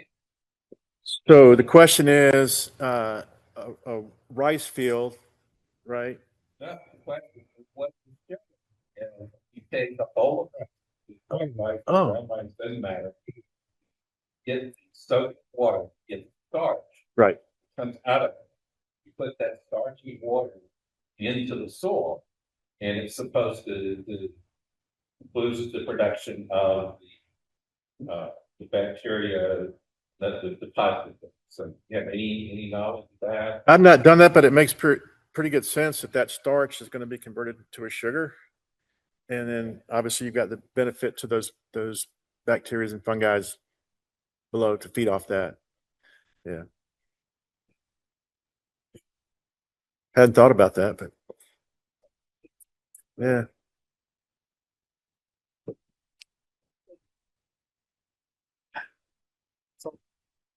That makes sense. I was thinking. Yeah, and that's what we are doing with our compost tea. So we're, 15, 20 gallons of water with an aerator, and we have the earthworm castings in a bag, and then we'll add the molasses to that to speed that process up, and then put that out in the soil. Anyone else? What's The chilling, tilling destroys it. Yeah, killed it all. Back in the day, you can think about plowing, and you had the aerobic surface and the anaerobic surface, and you flipped them, and you killed everything. I mean, so yeah, same thing.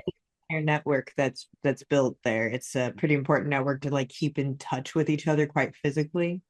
And when you destroy all of that, not only do you destroy actual home and habitat for those creatures in that moment, but you're also killing, and then you're destroying the physical connection that they've already made, which now takes them more effort for the mycelium to reconnect and the root system to reconnect and all of that.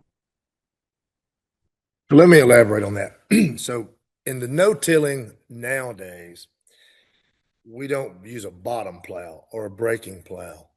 We use a chisel plow, which a bottom plow just does exactly what Dr. Brandon said. It picks everything up, it flips it all over. A chisel plow, we just go through there and we're basically just opening the soil up, more of an aeration type thing. And then we harrow back in. We'll run a disc harrow over it and just harrow everything back in, but we're really not destroying that. We're just kind of moving it around a little bit. And then we go in with some no-till planting, which it doesn't. You're going to till. You're going to break the soil. You have to break the soil to plant a seed. So no-till is, to me, is kind of misleading on that, because no matter what you're doing, you're still tilling of the soil.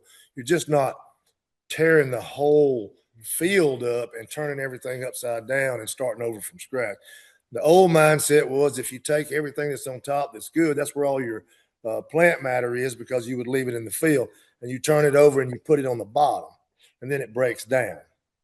And that's the theory behind a bottom plow or a breaking plow, which nowadays we just chisel plow it and to get it ready. We'll mow it down, then chisel plow. We have here broom sage is what they call it, but it's a sage that grows here. And if you ever see it, it'll be that tall, brown in the wintertime. It looks like a grass growing in the summertime, but it turns brown. That's a sign of poor soil. And what that broom sage does is it puts roots in. They found these broom sage roots 5 feet in the ground. And what it does is it tries to rebuild the soil. But we have to fight that continuously here. When we break ground, that's the first thing that's coming back after about a year. If you leave it dormant, you break it and turn it and leave it, that's the first thing you're going to see is that broom sage coming back.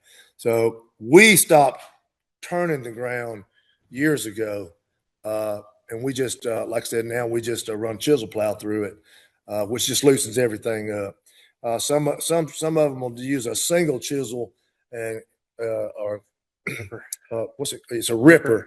It's a subsoiler is what it's called. And it's just one arm that goes down, and as deep as you can get it, just to loosen the soil up down there. Because we do have that hard pan here of that clay, because our soils are washed away unless they've been reclaimed soils, which is what the Southern's trying to do, is to reclaim what was wooded for 70 years. There is a topsoil layer there now. So to go in and try not to destroy that and kill that, That's the challenge that we have when we're reclaiming forest land into farmland. And that's something that I think that's going to continue to happen, that we will start reclaiming more and more forest into farm as we continue to grow. More population in the country. We're running out of food, whether anybody believes it or not. So that's the reason that we're, they're trying to supplement with lab grown things and stuff like that. So just wanted to get that out there so everybody understands where we're at in agriculture nowadays and farming. Just a related question to what you just said. My property is all timberland right now. It's there and that kind of stuff.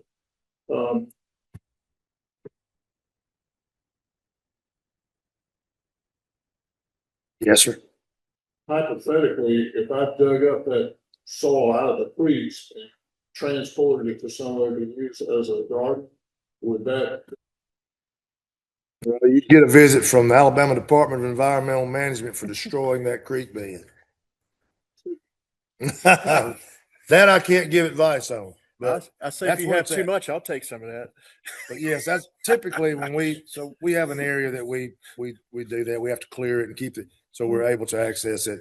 And when we pull out of that, we're getting, I've gone as deep as 10 feet down and finding topsoil.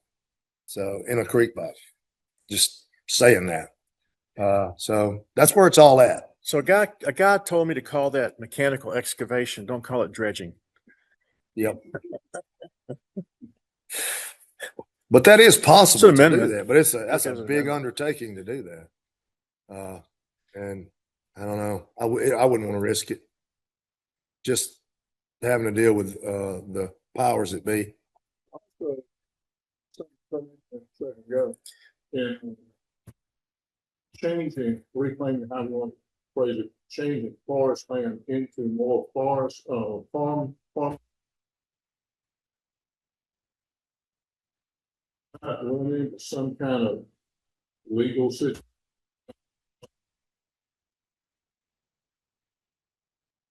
I'm not sure. Are you talking about like CRP lands where they pay you not to grow but to plant trees?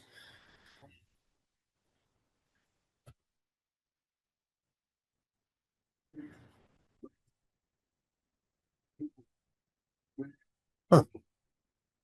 And it's almost like government doesn't want you to be able to produce food like you could. Right. I don't know. So the government subsidizes farmers' income and tells them not to produce food, not to produce crops. And that all goes to the economic side of it where they import it. So this food is imported from countries that don't have the same EPA, FDA regulations that we have to deal with. I want you to think about that. When you go to Walmart and buy that tube of hamburger meat, it came from Mexico, and they grow stuff different there than we do here. That's got a lot to do with that. I don't want to get into politics of that because that's a whole different ball game. For larger farmers get subsidies not to grow, even though the more population grows, the more food it's going to take. The problem is that all goes to your local politician. It starts right there with your local politician. How do you change that? You have to change politics because at this point, they're going to recommend, the government will recommend to you, put that nitrogen, that potassium, that phosphorus on it, that spray it with that fungicide. And that's how you're going to handle it. That's the mindset. That's the teaching. We're going totally against the grain with what we're doing here. Yeah, the bigger part of that too, I think, is that we're a quick fix society. We don't want to be patient and wait. Is one big piece of it, and we have a really cheap food policy. Mm-hmm. And there's a better way though. Without thinking about what it does to our kids and us. Yeah, now we're finding out. We're finding out now. There was a study that Nick showed me the other day on candies. Mm-hmm. It was like 15 different candies. Florida did it, and they found, what was it in there? It was arsenic levels. Arsenic. These arsenic levels were way elevated in candies like Skittles, Hershey's, M&M's. Swedish fish. So all the things you can think of. think about that now. Kit Kats. The state of Florida did this research and found this out. So everybody that eats a lot of candy, think about what you're eating. You're poisoning yourself with it. It's just like a bowl of cereal. You know, that bowl of cereal was sprayed I don't know how many times with glycophosphates And paraquat. and paraquat. No Which bread's are- not even bread now. Take you a sip of it and see what happens. I think Bill can give a testimony about his brother-in-law who took a sip of it He didn't last long. and he died. Medical flight to an emergency hospital, gone. He reached for the wrong can. Yep. That was it. So if that's how fast it'll kill you if you ingest it. What it's just doing is just slowly killing us over time because we're ingesting it. And we're feeding our babies with it. Think about this milk that you use, this fake milk that you give to babies.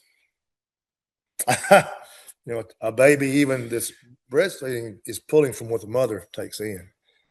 So, that's a lot to think about, guys. You know, this is a broader thing than just us just standing up here saying, okay, this is a better way to do it, because it is a better way to do it. Because it's the way it was done until politicians and big agriculture and big chemical companies came along and got involved in it. And that's just point blank.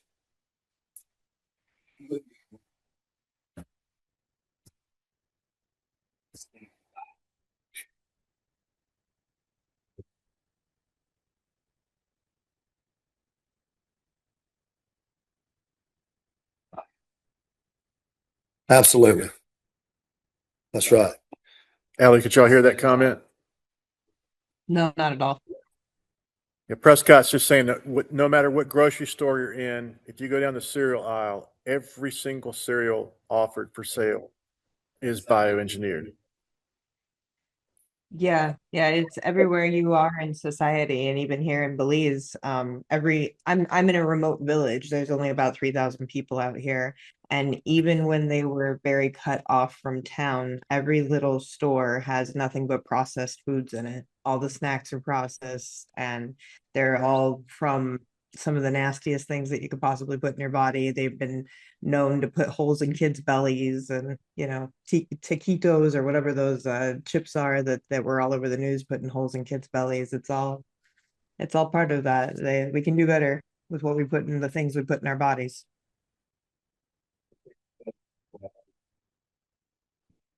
Yep. Absolutely. How about that? What's next to it? Bread. Yeah. We're one of the few countries that our bread is an actual wheat or grain. If you look at every other country, their bread actually, you can open it up and look at the bread content. It actually looks like bread. Ours, it's lab made. So we're here trying to talk about a mindset change now. That goes for not just the guy who's wanting to grow something on their back porch, but even into the farmers, big farmers. It's going to be very difficult to get big farmers to switch to this. Big farmers produce the food you eat, unless you produce it yourself. So community gardens, 100%. Farms that you pick farms like what we're thinking about doing, that's going to be where you're going to get, and you got to know that farmer. You got to know what that farmer's using, or you're going to put that poison in your body. Every time, processed food such as like canned food, worst thing you can eat.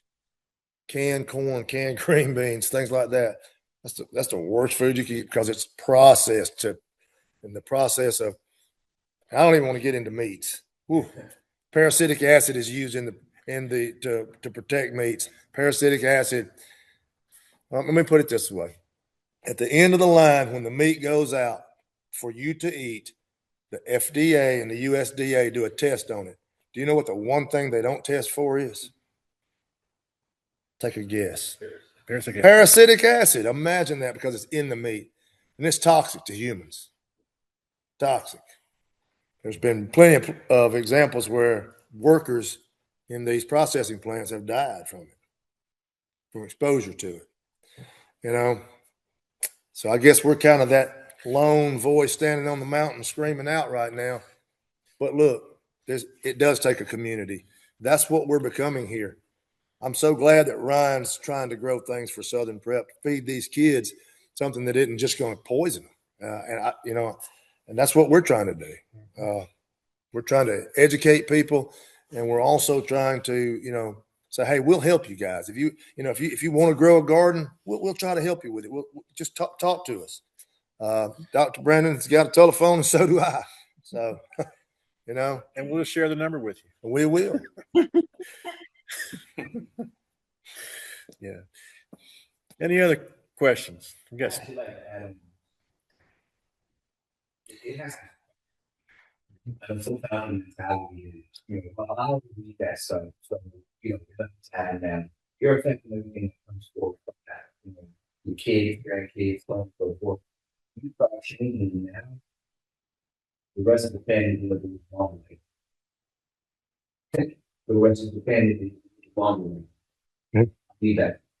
That's a great quote. What Can you Prescott said was, if we start changing now, maybe the rest of the family can live a little longer than we're going to live, Yeah. Not just that, healthier. Yeah, and they're much healthy. healthier. It's real contradictory. So the byproduct, decomposing into acetic acid, oxygen, water, leaving no residue. But health and safety, corrosive, highly corrosive to skin, eyes, and respiratory tract, severe irritant. Oxidizing, strong oxidizers react with soft metals, iron, and copper. Handling requires personal protective equipment, gloves, goggles, face shield, and good ventilation. Stored in a cool, well-ventilated area away from incompatible materials and specialized containers. That's real safe to me. That's a real political answer. So that tells you right there where this comes from. So the producers of parasitic acid are, guess who? Big chemical corporations. Who funds 75% of the USDA and the FDA's budget? Big chemical corporations, big pharmaceutical corporations. So you need to put two and two together there. Why do they not test for residual in the meat?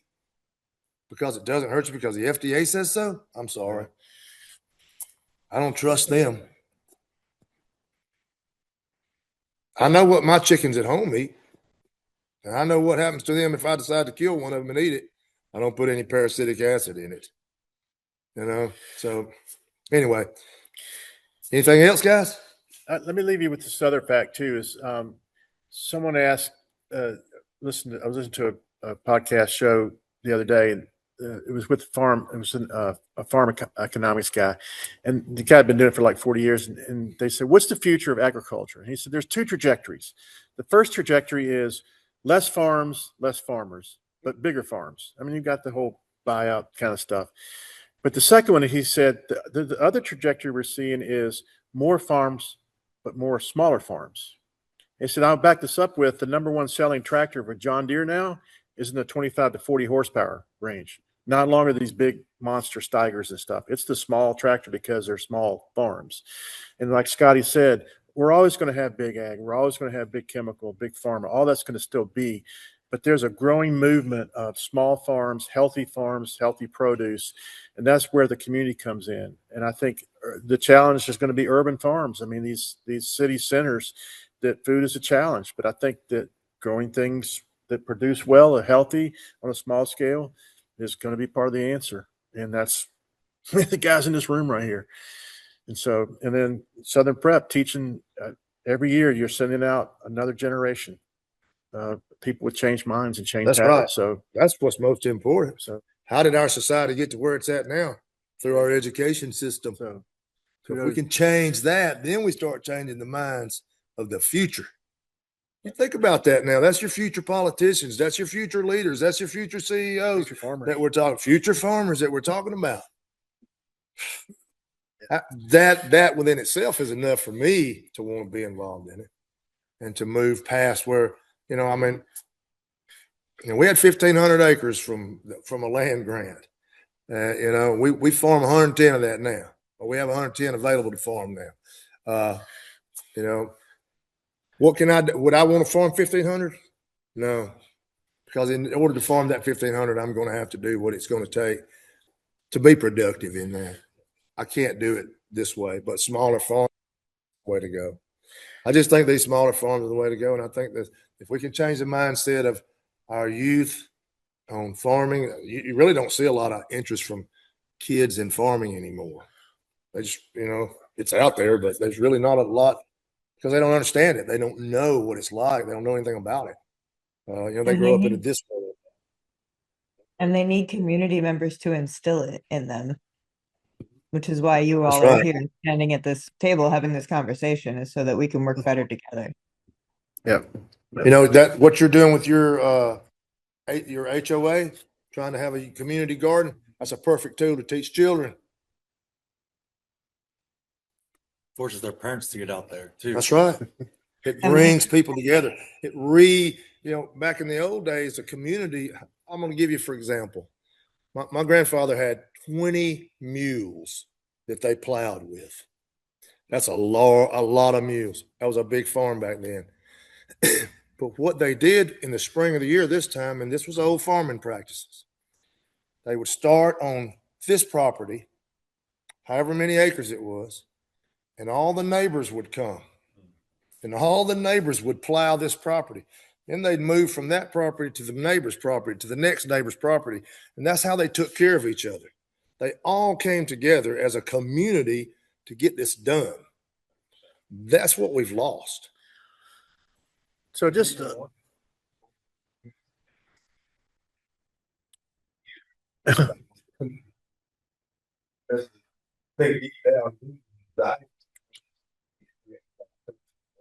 Absolutely. so in this whole regenerative agriculture movement, just some encouraging words. There are some big producers that have made this switch. They've reduced their chemical inputs. They're having healthier soils, cover cropping, healthier food.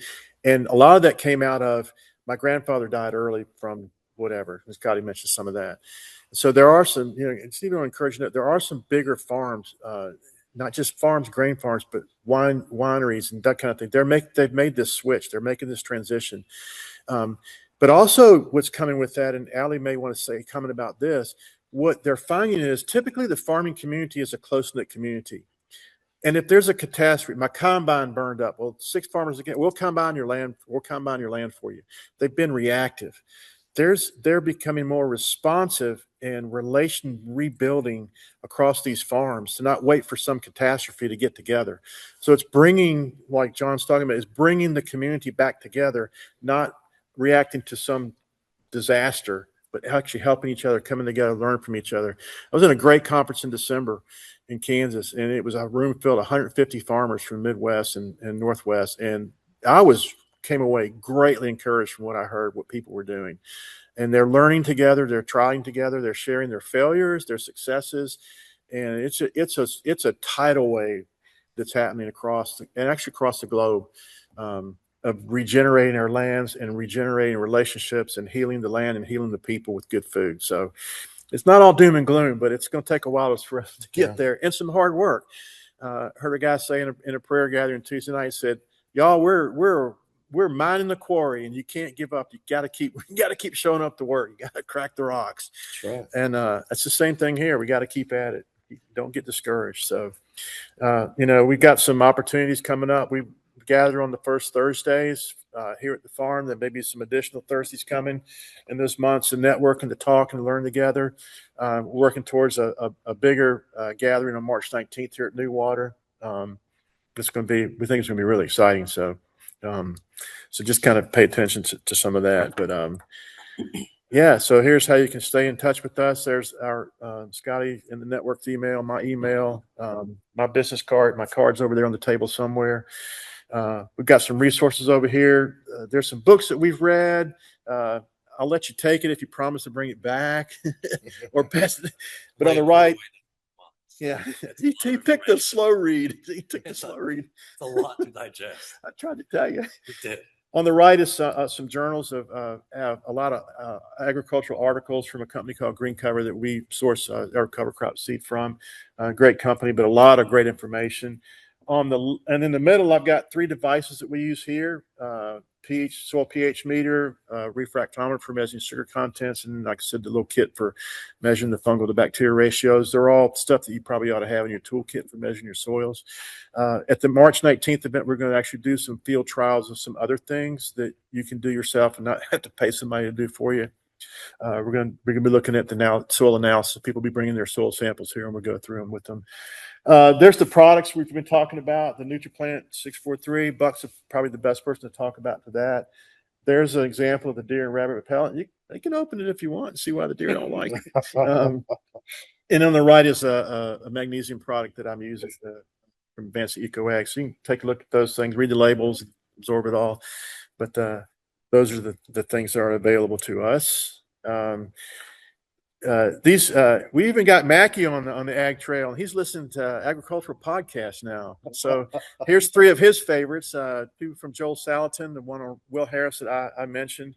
Joel Salatin is one of the fathers of this whole regenerative movement. Shenandoah Valley, they did things like they invented the mobile chicken tractor, which they're moving their chickens around and do a lot of intensive grazing with rotational grazing, but super guy, puts out a great little newsletter, but a lot of information there. Will Harris is just fun to listen to because he's got a great Georgia accent, but those are 3 really good podcasts. If you should, Joel Salatin and Will Harris, a couple names to really follow. We recommend What Your Food Ate. There's some documentaries called Kiss the Ground, Common Ground. They're all available on Amazon Prime. We'd actually showed the Common Ground one here last year and had about 35 folks in the community come out, and 45-minute presentation with an hour and a half of questions following. So it was it was pretty good. Ryan and Scotty were on the panel. They bore the brunt of all the questions. Yes, we did. We're going to be showing one here in March. Called To Which We Belong, which is more global in nature. So watch for some of that kind of stuff coming up. So there's the questions. We did that. I think we're ready to eat lunch now. If you guys want to stick around for lunch and more chatting. And Let me say 3 things really quick before we break. Go ahead. As Scotty said about the arsenic levels, I'm just going to go over some of these companies with you guys and the parts per billion. The Florida Department of Health found 26 top children candy brands contain dangerous elevated levels of arsenic. Ferrera Candy Company, who makes Black Forest gummy bears, Laffy Taffy Banana, Nerds Grapes, Nerds Strawberries, Nerds Gummy Clusters, Sweet Tarts Original, Sweet Tarts Ropes, and Truly Sour Bite Crawlers were all above a 350 parts per billion. Let me go to the next page. Stay with me. The Hershey Company. This is a big one because everyone eats Hershey's. Hershey's Cookies and Cream, Jolly Ranchers Hard Candy, Sour Apple, and Strawberry for the Jolly Ranchers. This is a big one. Twizzlers. Twizzlers Cherry, Strawberry, and Watermelon. All those were above 400 parts per billion. Nestle, Kit Kat, 230 parts per billion. Mars Candy, Three Musketeers at 240, Snickers at 350, and Skittles at 370.